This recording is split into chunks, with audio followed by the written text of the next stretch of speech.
జయంతి సందర్భంగా constitution of law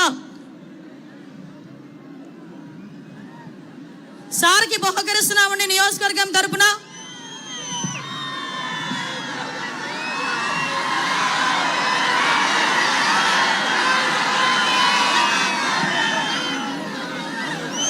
అందరికీ నమస్కారం.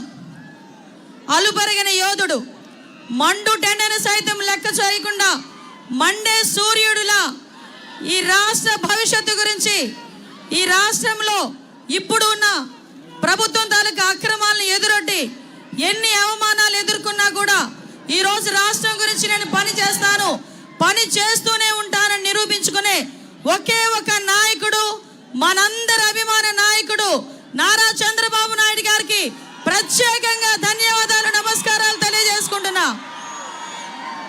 ఈరోజు ఈ కార్యక్రమానికి మనతో పాటు ముఖ్య అతిథులుగా విచ్చేసిన పెద్దలు, గౌరవనీయులు, ఉమ్మడి కూటమి అభ్యర్థి, ఎంపీ అభ్యర్థి గౌరవ సీఎం రమేష్ గారికి కూడా ప్రత్యేకంగా ధన్యవాదాలు, నమస్కారాలు.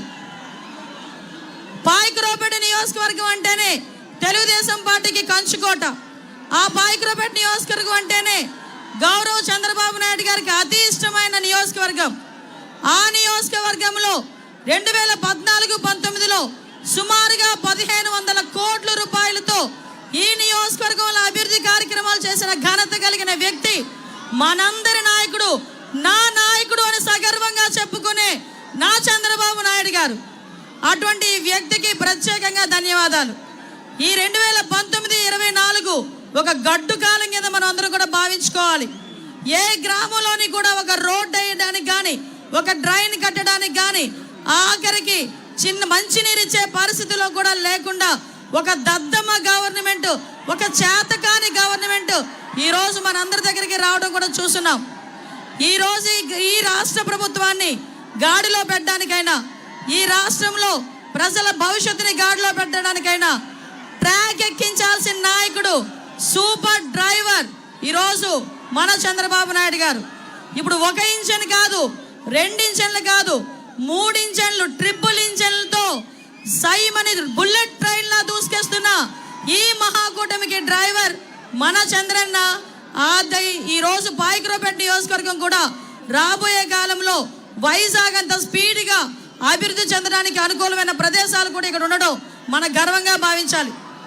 ఈరోజు ఇక్కడ కాపు సామాజిక వర్గం ఎక్కువగా ఉన్న కాపు సామాజిక వర్గం, జగన్మోహన్ రెడ్డి కాపుల్ని అన్యాయం చేశాడని చెప్పడానికి ప్రత్యక్ష ఉదాహరణలు చాలా ఉన్నాయి.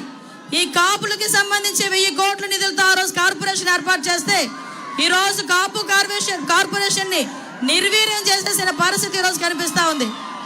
మత్స్యకారులు ఒకవైపు, యాదవులు ఒకవైపు, శెట్టిపల్లి, చాకలి, బీసీకి అందరూ కూడా ఈరోజు బీసీలందరి తరపున గౌరవ చంద్రబాబు నాయుడు గారికి నేను పాదాభివందనం చేసుకోవాలి. బీసీ డిక్లరేషన్ ఇచ్చి బీసీ కుటుంబాల్లో వెలుగు నింపినందుకు ప్రత్యేకంగా ధన్యవాదాలు. ముఖ్యంగా మా మహిళా మనులు, ధరలకు పెరిగిపోయి ఆకాశాన్ని ధరలు, విపరీతంగా పెరిగిపోయిన మద్యం, విపరీతంగా పెరిగిపోతున్న కరెంటు ధరలకి ప్రత్యామ్నాయంగా మీరిచ్చిన సూపర్ 6 మహిళా శక్తి, మహాశక్తి, ఈ 2 కూడా ఒక అందుకు చెప్పాలంటే నా అత్తిని పాలు పోసినట్టే. నేను అన్నీ కూడా సార్కి చేయించాను. వాటర్ ప్రాజెక్ట్ ఒకటి సార్ దృష్టి పెట్టాలి. ఇక్కడ నియోజకవర్గంలోని నిరుద్యోగ యువకులకి ఉద్యోగాల కల్పన దిశగా ముందుకెళ్లాలని, అదేవిధంగా ఇక్కడ చాలా మంది ఇల్లులు లేక ఇబ్బందులు పడుతున్న ప్రతి ఒక్కరికి కూడా ఇల్లులు కట్టించి ఇచ్చే బాధ్యత కూడా మన ప్రభుత్వం తీసుకోవాలని మనస్ఫూర్తిగా తెలియజేసుకుంటూ, ఈ అవకాశం ఇచ్చిన మీ అందరికీ కూడా ప్రత్యేకంగా ధన్యవాదాలు తెలియజేసుకొని ఒక్కసారిగా మన అందరం కూడా నారా చంద్రబాబు నాయుడు గారి నాయకత్వం, నారా చంద్రబాబు నాయుడు గారి నాయకత్వం, నారా చంద్రబాబు నాయుడు గారి నాయకత్వం. ఇప్పుడు ఈ కార్యక్రమాన్ని ఉద్దేశించి మన గౌరవ ఎంపీ అభ్యర్థి